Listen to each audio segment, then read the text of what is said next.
Good morning and welcome to our webinar today on IVS 2.2, also known as Human and Vehicle Detection.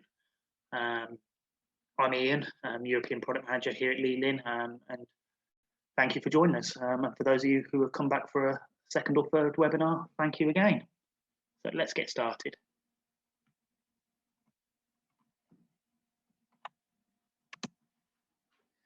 So for those of you who are joining us for the first time, who are LILIN? Just briefly, we're a Taiwanese manufacturer. We established in 1980. So last year was actually our 40th anniversary. We've been in Milton Keynes in the UK now since 1999. So that makes us over 20 years old here in the UK. We've always made video surveillance products. In fact, it's what we do. We started off with brackets and then analog products. And then in 2008, we transitioned from analog to IP. Then in 2013, we delivered our first IP-based automation driver for Control 4. And this is obviously the sector that many of you know us from. At the bottom of this slide, we also have a Scan Me for social media. So feel free to scan that and that will link you to all our social media platforms. So today we're going to have a quick look at IVS 2.2 as demo videos. Then we're going to look at the camera configuration, how to add it to your existing MVR or new MVR. How about IVS 2.2 on LILIN Home, so the app, a few hints and tips, and then we'll have some questions at the end. We have muted your mics for the presentation. However, ask any questions you want throughout using the question QA key on Zoom, and we'll hopefully have time to answer as many questions as possible at the end. So before we look at the video, what chassis or models is IVS 2.2 actually available on? It's available on all of our 2 series and 3 series cameras. So these are available in micro domes, 2-inch domes, turrets, 3-inch varifocal domes, and a whole range of bullet cameras.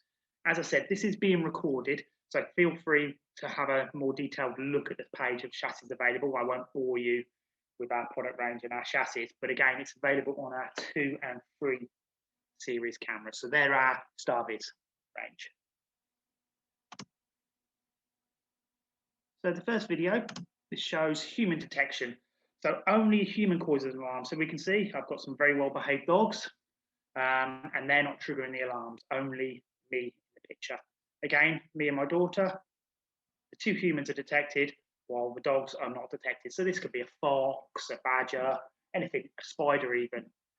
On this camera, I had human and vehicle, so the car's being detected in the background, and myself being detected. The dogs, again, weren't creating any false alarms. Even in difficult environments, so here we've got a dome installed in a very dodgy situation, but we're only picking up the vehicle. The good thing about these cameras is we have both human and vehicle detection. So you can have both, or you can select just one. So here I've selected vehicle only, so only the car is going to be picked up. So when I walk through the scene, no alarm event is going to happen. Again, we can do it the other way around. We might want only humans to be detected. So here, the car's clearly not triggering any alarm at all. But when I jump out the car and come to the alarm scene, I will activate that alarm. So that's an important point to remember. We do both human and vehicle, but you can set either or both. Yeah, you're not limited to just one. So that was looking at a quick demonstration video in perfect conditions, apart from that one nighttime one. Let's have a look how it works in the real world and most UK conditions. So the rain. So again, we've done vehicle only. So Steve arriving, slightly better car. And you can see that it picked up that in the alarm. Again, just like the earlier video, here we've got a very, very cloudy, dusty dome, but it still worked. This is a old spider web in front of the camera outside the front. Only Jasmine's being picked up as a human. Spider web isn't creating an alarm. Many of you know these alarms as false positives. Having IVS 2.2 will greatly reduce your false positives. So if I pull this video back to the spider for you, oh, here we go. We can see that in a normal motion detection environment, this will be triggering hundreds and hundreds of alarms for you. Of course, it is important that you configure the camera right, because we do have sensitivity levels that we'll be going through, or confidence levels as we call it, which we'll be going through later in the video.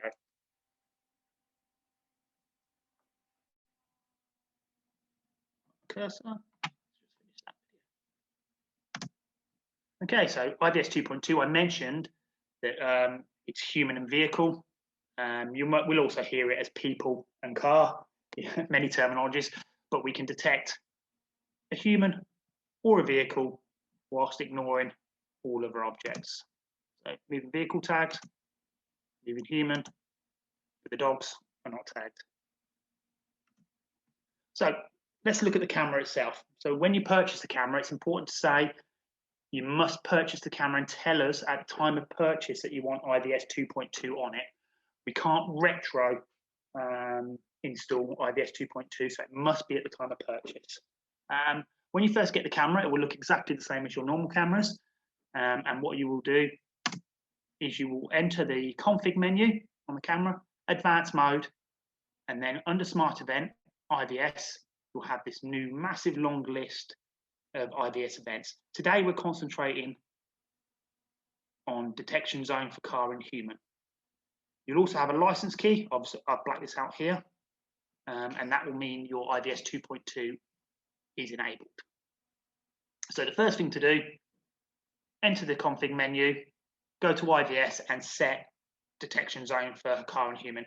This does mean, of course, you can't have normal tripwire detection or motion detection, but this is the same across all of our alarms anyway, using our IVS features. The camera will then reboot, so you will be without the camera for a few minutes while it reboots and comes back with IVS 2.2 ready to go. So the first thing I'm going to do is show you that once I go to detection zone, I don't actually need to draw a zone. All I've done here is I've turned on, so I've gone to detection zone, enabled for car and human, a zone, and it's going to have a look for me. Now this is at the basic level, so it's picking me up when I move. You'll see the box around.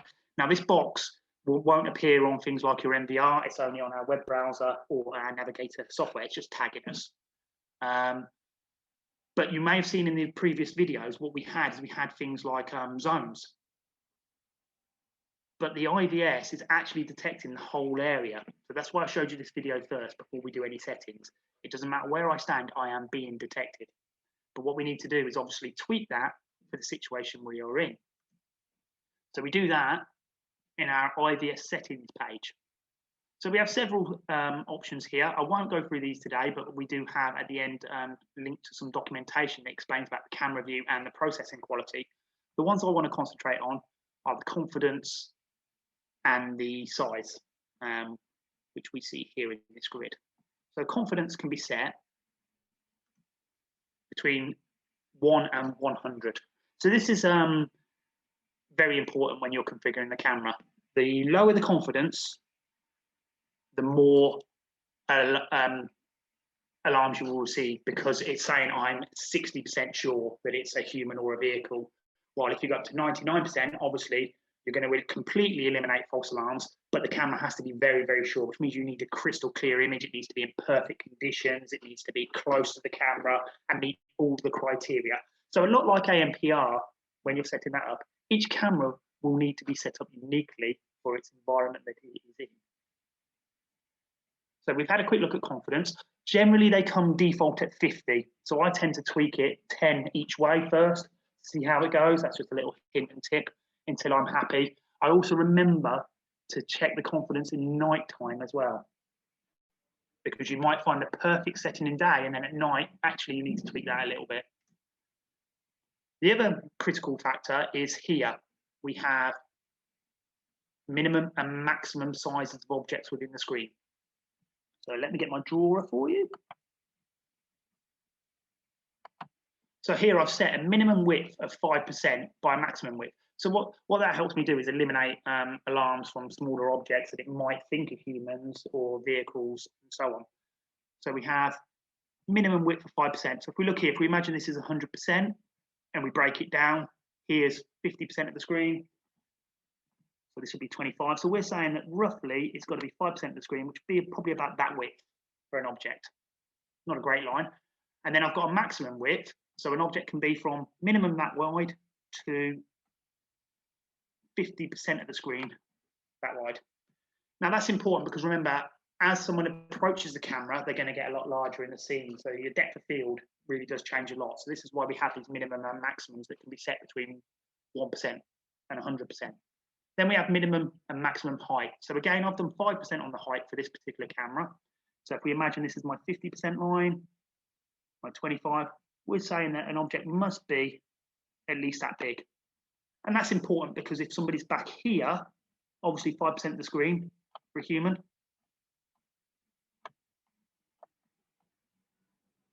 is a lot smaller than the maximum 80. So I've set the 80 here. So I imagine that someone's approaching the camera and they're standing here at 80%. So they've gone right up to the camera and looking directly in it. If they come any closer, then they'll be too big for my detection. So as I stress all the time with things like ANPR and IVS, it's very important that you understand these features. There is no scenario where every single setting will be the same across the board. It is unique to each field of view and environment that you are in, but very, very easy to config. So once you've set your confidence and you're happy, I've already shown that the alarm will go off, the alarm will be generated wherever it is, but you don't want it going off all the time. You're going to want to draw zones. So we have here selected areas. Here I've selected rectangle. Now we can draw up to 8 rectangles on our screen. So this means that anytime anyone enters the zone, then the alarm will be generated. So the camera will still be detecting you when you're outside of the zone, but it will only be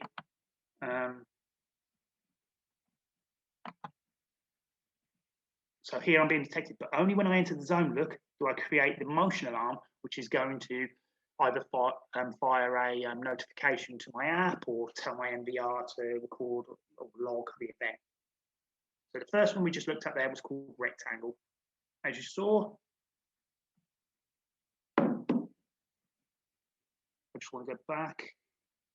The pointer. There we go. So for the video, you saw I can draw up to 8 of these zones. So this one only goes, it's worth mentioning again, when you enter the zone. Okay. Now, one of the downsides with this is many people will draw the zone and they'll draw it nice and big. So if you get people like here, where people go outside and linger and chat, if this zone was the whole zone, they'll be triggering it every few seconds, every time they move. Now, depending on your situation, this could be ideal, this could be what you want, but you might not want it going when they're in that zone. So we also have the next one, which I'm going to show you now. So I clean that area. I'm now going to select, so that was me talking about having the whole zone. So when I enter now, just to show you what I was talking about, I'm triggering the motion alarm look. Now I'm staying in that zone, so every time I move, I'm triggering the alarm.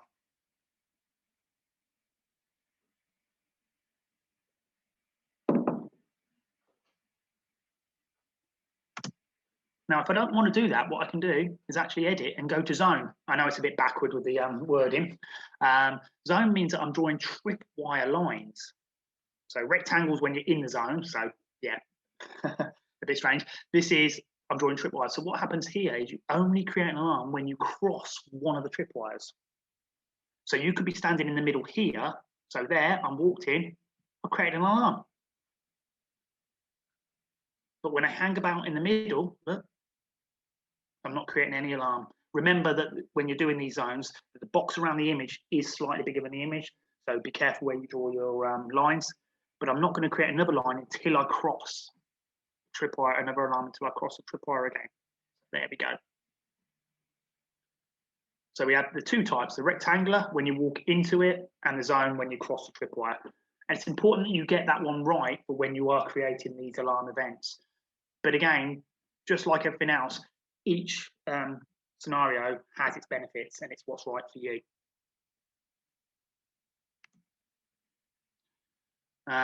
Before I go on to this slide and show you this slide, I just want to go back to about the alarm events. Do you remember I was saying that when you draw your rectangle and somebody's in the zone, it's going to create an alarm every time they move within the zone? What you could do in your smart event, so say you were triggering something like a control 4 or an RTI or something, a control system, you could say, okay, what I'm going to do, every time someone goes into that zone, they are going to create the alarm, but I'm going to put a sleep time on it. So it means that they can be in there, and that can be set between 1 and 99 seconds. So when they're in there, I'm not going to create another alarm for 30 seconds. So it's still detecting them in there, but I'm not going to let that control system know about that alarm for another 30 seconds. That would give them time to move out the zone. But if you were doing something like a PIR timer on a light, of course, you'd want it to re-trigger because you don't want the light going off while they're still in the zone. So that's where you would use sleep time. Here, what I'm doing is I'm actually showing as controlling another LILIN product. So I'm going to control a PTZ. So I'm setting up a HTTP post to a PTZ. So smart event.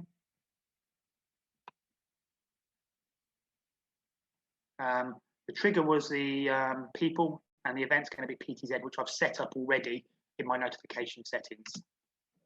So this is the PTZ here on the right. This is the camera. So when I trigger, the PTZ will also move to position. So here all I'm doing is showing you the other options that are available within smart events. So as well as triggering things like control systems, we can trigger other devices using our HTTP post. This time I've created, so as well as the PTZ, I've created a control 4 alert. So under my notifications, I've already added control 4 as a HTTP post, and I've bound that within Composer. So I've said when something happens, do something from the camera, just like I would have a motion alarm before previously. So I've chosen down the bottom here, human and car again, but I put a sleep time of 15 seconds on. So because I put the sleep time, you'll probably find that I have used the rectangle. So that's when someone's in the zone. And for my action, all I'm doing is triggering the control 4 that's previously already been set up. So my alarm would be triggering the alarm. The processor, control 4 one in this case, sees the alarm and it sends the action out, which could be something as simple as turning on a light. But that could be anything. You guys are far better at what you can and can't do with control systems than me. But you can see where we're going with this. So that's the camera configuration itself. Very, very simple. The cameras have the option of being both human and vehicle, or one or the other. You have a confidence rate, and you have a minimum and maximum size. And then once you've created the alarms, you can create a smart event, and that can trigger a control system, a PTZ, anything you want that is compatible with this system. You could also, of course, just do the simple thing and do the normally open, normally closed contacts from the camera and hardwire that to something else. What about adding it to an NVR though? Many of you will obviously want to use these cameras with LILIN NVR.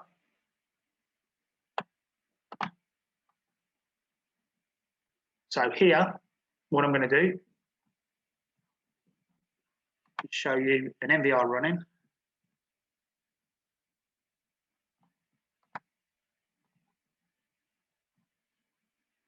And all I'm doing is I'm entering the alarm menu, channel 9, that's the one I'm doing it on. I've selected IP camera and motion enable on. And that is all you need to do. Once you've already configured the camera, because obviously you're going to need to use the camera browser to set the areas you want. You can't do that through the NVR.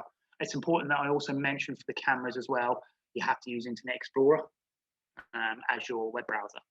So all you do, you find the channel that you want. So in this situation, it was channel 9.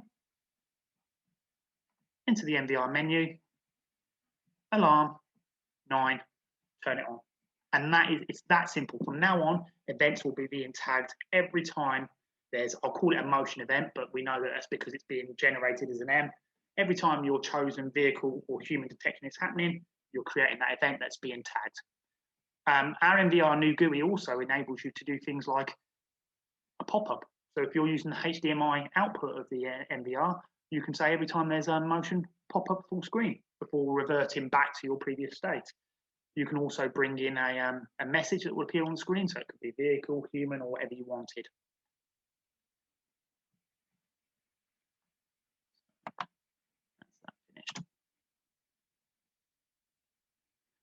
Now, remember I showed you on the cameras, the smart events, you can limit the time. Obviously, you won't want, with an MVR, every time someone's in a zone, it going, here's an alarm, here's an alarm, here's an alarm, here's an alarm. So within this, we can actually go from the record section, channel 9. Let's go back to what you can see. In the record section, channel 9, I can set how long the alarm's going to be before it's generated a second alarm. So by default, this comes out at 5 seconds. So if you imagine you had that rectangular zone, it would mean that you end up with a long list of alarms. Now, you might not want this, so I've set mine here to 30 seconds, which means that somebody, even though the camera might be sending out the alarm constantly, the MVR is only going to register every 30 seconds between. So that doesn't even matter if you have the zone or the rectangular, so the tripwire that you cross or in the zone. While the camera's still sending out the alarm to the MVR is saying, no, I am only going to tag that event every 30 seconds. And this is really important because you might want push notifications to come from your MVR, because most people will configure the MVR rather than the camera push notifications. So it would mean that your event list isn't massively long. I'll just show you quickly the event list within the MVR. So I set my time to 30 seconds and I've applied it.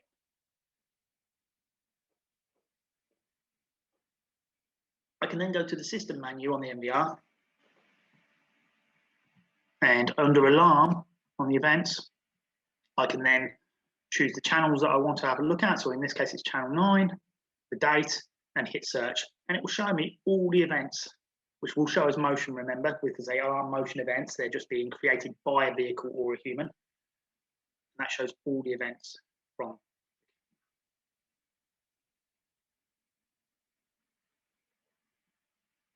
Okay.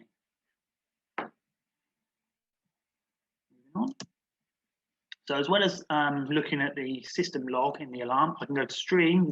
We're looking at the web browser here, but it's the same on the HDMI output. It just looks a little bit different to get there. Under play, what it's going to do is it automatically loads for me these little shortcuts at the bottom of the screen. So when I hover over them, we can see all the different events coming through. And then I can choose to enlarge or the timeline, so I can see a more detailed look. So all these are different events being created by the camera. So everything in yellow is a motion. So I can expand the timeline and have a look in more detail. I can then hover over an incident, and if I want to go to playback, I go straight to playback from that. Let's just say motion. You can see the time and date there. When I hit on it, all the cameras synchronized at the same time, and there's Darren creating the alarm that we wanted.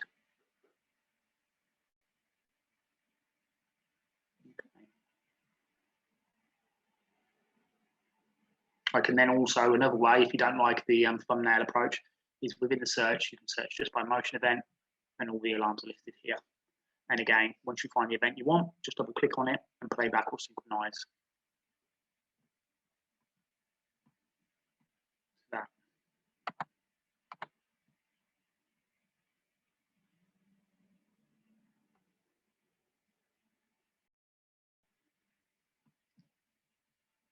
Okay, moving on.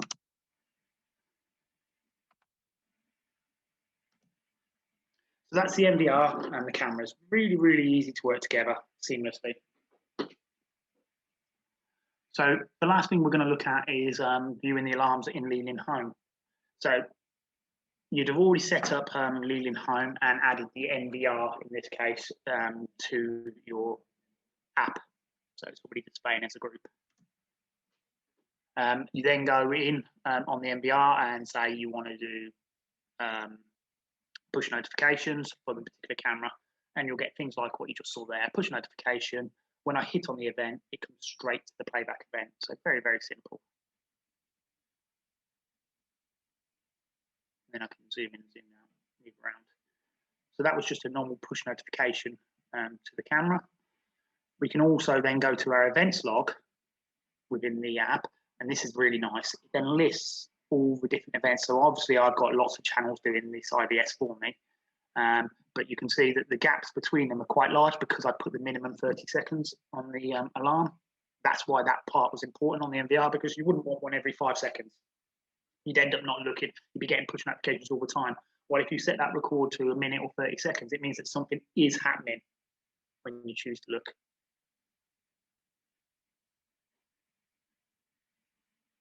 And that's just a quick link we saw there through the events. So when we're searching, we can search, obviously we'll get notifications, we can click on that notification, it will take us straight to the event. Loads, there we go. Or we can search through events, find the event we want, click on it, and the playback will start.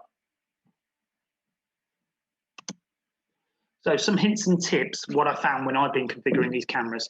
I've already mentioned that confidence and the size is really important to get right. I've also found that certain areas of the camera detect the movement and alarms better. So I found that the sort of towards the camera positioning, where the focal view is bigger, if I'm trying to detect something here, this is the best area. Objects that appear up here are obviously very small, very hard for the camera to detect. So when installing, I'd be thinking, okay, for this area here, I wouldn't be trying to detect that car moving, for instance. I wouldn't expect the camera to do it, because I'd probably have to put the minimum size too small and the confidence rate too low, that I'd then start picking up false alarms around here. This camera, it's got a very, very wide angle. Obviously, we've got a very busy road out here as well. But again, these are probably too far in the distance and moving at too much of an angle to detect. So with a camera setup like this would be the area that I'm really trying to detect as people approach that main focal point of the camera.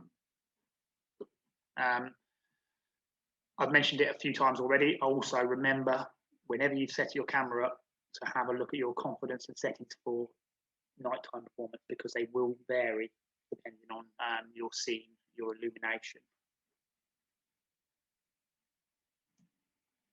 We also have a knowledge base where we've set up a really two really good documents about how to set the camera up with stage-by-stage processing, and also how to add it to the MVR, with loads of different information about the recording time that we were talking about, when you get your notifications, how to set your push notifications up. There's a little bit too much to try to go through on a browser, but you'll see here, this is the documentation. So it talks us through setting the IVS, to what the different settings are for the rectangles, about the positioning of the camera, the minimum and maximum size, and some best practice tips. We then have the second guide, which is adding IVS camera to your MVR. These are available as PDF downloads. Here, just like we did at the very beginning, simply turning the motion on, but we go into a little bit more detail about record times, what you can and can't do, and how to receive push notifications. Okay. So let's have a look at any questions we may have got during this webinar. Okay, so the first question we've got is, you mentioned the license key. Is there an extra cost for each camera? And is it a recurring cost? It's a one-off cost. So when you purchase the camera, you also purchase the IVS 2.2 license. And when it gets sent out to you, it will be the camera, and there'll be something on it to indicate that this camera has already got IVS 2.2 installed on it. But yes, there is an additional cost, because the way we see it is, when you have an install of, say, 16, 17 cameras or even less, you probably don't want IVS 2.2 on every single camera, because you don't normally have motion on every camera. It could be that you only have IVS on the front gate and the back gate, for instance. Is it possible to detect animals? We have an AI version coming out later this year, which will have different detection levels. However, the IVS 2.2 is geared to only detect vehicles and humans. And we've worked very, very long and hard about trying to get animals not detected, as these are a major cause of false alarms. But if you are interested in detecting animals and other objects, then I would suggest, yeah, our AI camera that comes out later this year. Can we do beta testing? I don't get involved in that particular area, but I do know that we have some new schemes being launched by the sales teams in July, and many of you might have already been contacted regarding this, where some of our partnership levels do actually include beta testing. If you're interested, please contact sales, and they'll be more than happy to discuss this with you.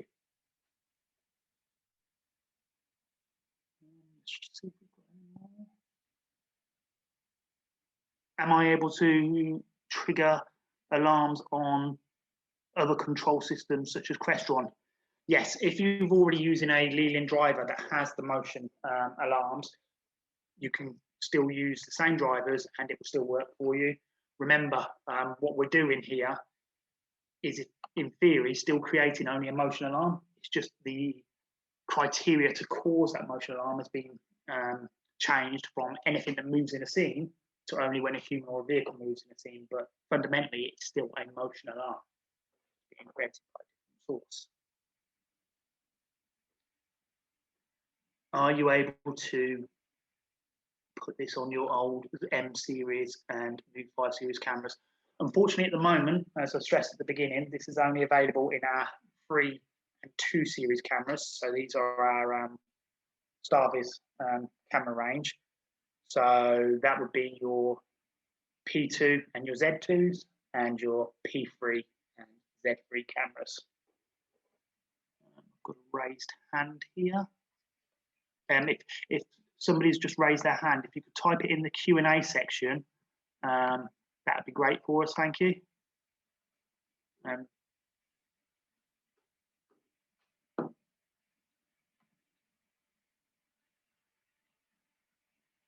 These webinars are also available on our YouTube channel, and you'll be sent a link at the end, because we do appreciate that sometimes the information moves really fast, and I tend to speak quite quickly in these webinars, so you can watch it back at your own leisure and slow it down and have a look at those important points again.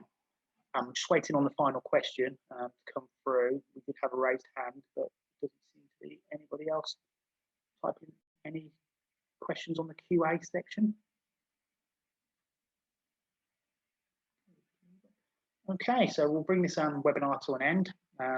Thank you everyone for joining us today. IVS 2.2 is available to purchase now. So if you are interested, please contact a member of your LILIN sales team. Thank you for your time.